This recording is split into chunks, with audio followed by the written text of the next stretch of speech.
kung ano yung sinubmit na proposed budget ng executive, pwede mo yung bawasan, pero hindi mo pwedeng dagdagan. Pwedeng i-retain mo lang yung, let's say yung 2024 is 5.7 trillion. Pero dun sa nangyari nga, allowed ba yun?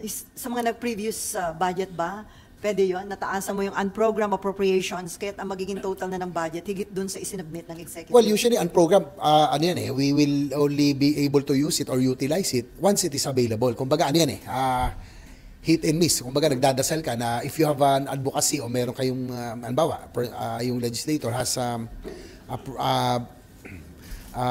program or a project that he would like to be funded, kaya lang kung talagang it's not part of the original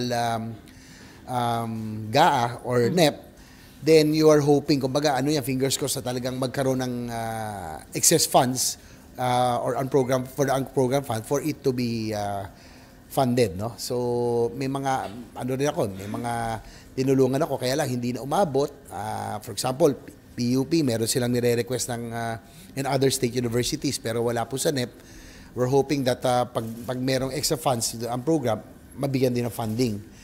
Likewise sa housing and other programs that other legislators would want to be funded but are not part of anymore. So, traditionally, kumbaga, fingers crossed na magkaroon ng extra funds, no? That's why there's an unprogrammed funds. So, yun ang that's on our part in the Senate. So you're confident na hindi po ma-vivito ng Pangulo yung item na yun, yung unprogrammed appropriations?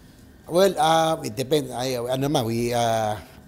We trust the executive, we trust the president and his discretion, and that's his authority. So we'll see tomorrow kung ano po ang final, no? Kung may mabibito or about the national budget.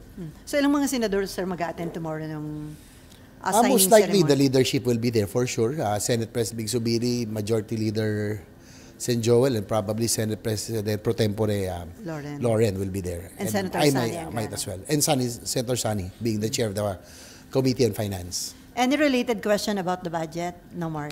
Okay, Mav. And then, Marlon. And then, okay, sige.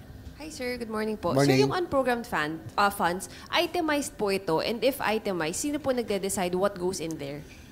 Well, it now, parang nangyayari dyan, yung executive na, yung department na would now prioritize kung ano yung unahin. Like me, for example, ito lang ay based on our experience, meron akong request doon that it be funded, yung pumping station, yung anti-flooding in sa San Juan, yan na rin na kulang, no? But it has been nairata yan last time ng Congress, but I'm hoping kasi ito na lang talagang kailangan, but it's not part of the NEP again, but I'm hoping that it will help alleviate the sufferings of our constituents San Juan. So nag-ano lang ko, fingers crossed na talagang magkaroon ng sobra na funding doon po sa program fund so that it will be funded. But this will be the call already of the executive, the agencies or departments concerned kung ano yung pa-prioritize. So, talagang hanggang doon na lang ang kaya ng legislator, no, na we're just keeping our fingers crossed that it will be included, no, yung pong na-identify namin. But it will be the call already of the executive. Sir, sorry, nawin ko lang po. Yung unprogrammed, naka-itemize naman siya. Hindi po siya parang pork barrel na parang, ito 400 billion for anything. I think from what I know, it's itemized also, no? Meron kayong mga wish list na mga nakita because, for example, mga legislator, nag-iikot din tayo, may mga request sa ibang provinces, but it's not part of the NEP. We write the Committee on Finance na sana malagyan ng funding, but ano na yun?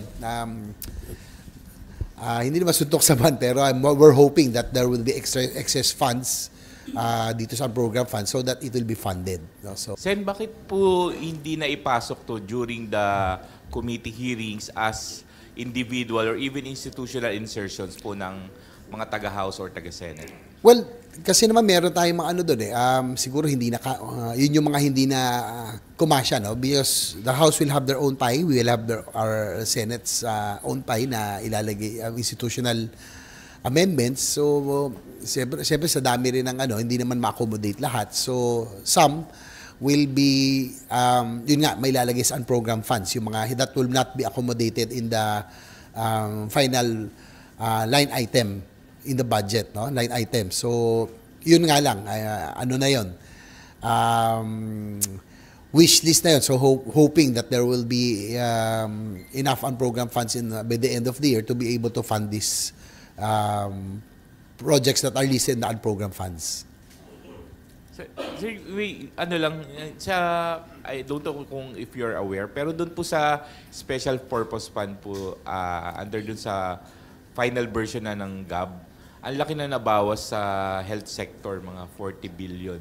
May get. Nabanggit din to ni Sen Coco during the ratification na yung PhilHealth pa lang nasa 40 billion yung ibinawas. So, are you aware po yung paglaki nung well, that's unfortunate because ako naman siyempre ang isa sa mga pinupush natin is the UAC. One of the reasons I really wanted to be back, and sabi ko nga we can make sacrifices elsewhere except sa mga health services, no? And the PhilHealth will be the prime agency that will be in charge of the universal health care, but I will have to check on that kasi napakarami rin on what's the reason, no? Pero I'm hoping that sa pagkakalam ko kasi una malaki na yung nalagay natin sa yung that was allotted for PhilHealth subsidy, but PhilHealth I would say right now is healthier than it was in the previous years, and we will have to check on that. But I personally would say that ang stand ko rito, we have to prioritize PhilHealth and for the full implementation of UHC because it's a work in progress. Nasa 4th year pa lang tayo in implementation, and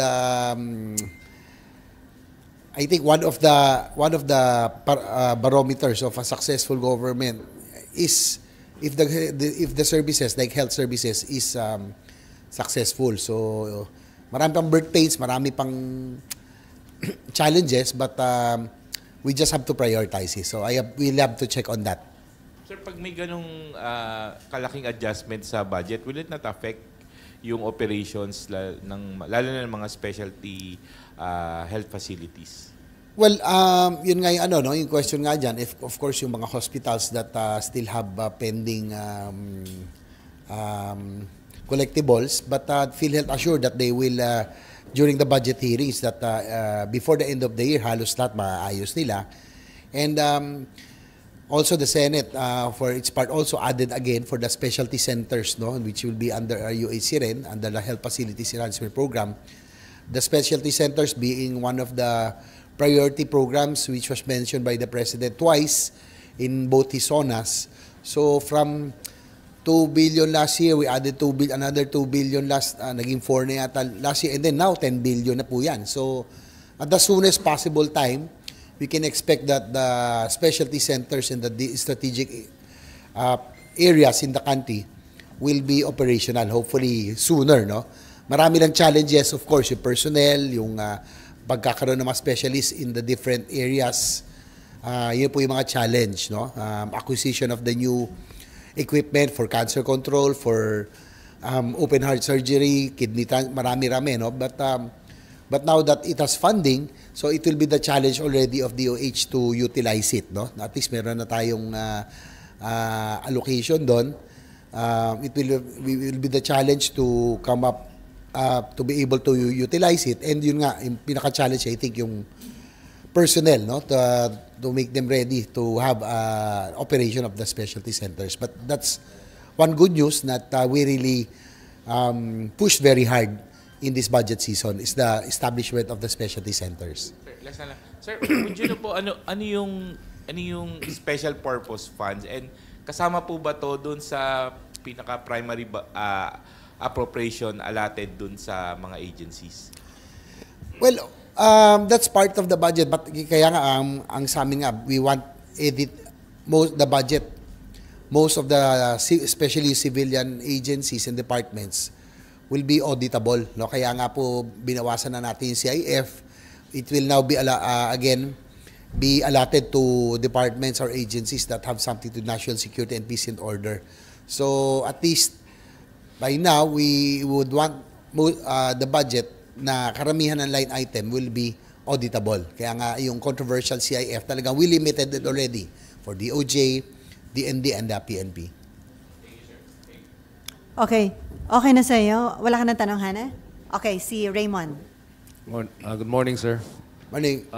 Yung nabanggit nyo kanina na yung doon sa unprogrammed funds ay wish list ng mga mambabatas. Does it mean na ito ay meron kayo sa Senate, meron din ho sa mga congressmen that are listed under the additional 450 billion unprogrammed funds?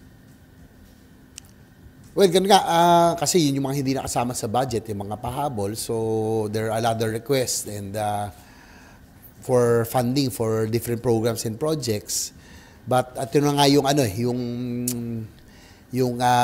pagdarasal mo na lang na magkaroon ng excess funds so that matuloy po yung fund. Kumbaga, hindi ito sigurado, no? But we're hoping that that the departments and agencies would choose on the important ones, no? Kasi that will be their discretion now kung sino po yung uunahin doon sa unprogrammed funds. So, related to that, sir, paano yung, dahil lumabas ngayong gano'n na parang naka-standby lang siya, then merong mga accusations na supposedly nawala na yung term na pork barrel funds. Ito na naman bago, na ang tingin ng iba, parang the same as pork barrel during the past, binago lang yung term which is unprogrammed funds. That's why we, at least I can only speak on the part of the Senate. We want it all auditable, no? Kaya nga tinanggalan natin yung mga CIF. So hopefully ito ring iba. So at least may kita po natin on the line items which projects or programs will be part of the unprogrammed funds this time, no? But most of the items, again, of the line items, ginawa na natin line items, at least it will be seen, more transparent, and again, ang importante doon, it will be auditable, that people would know where the funding would go. Yun ang importante, mahirap yung hindi natin alam kung saan mapupunta. So we are limiting again CIF and special purpose fund on certain agencies and departments.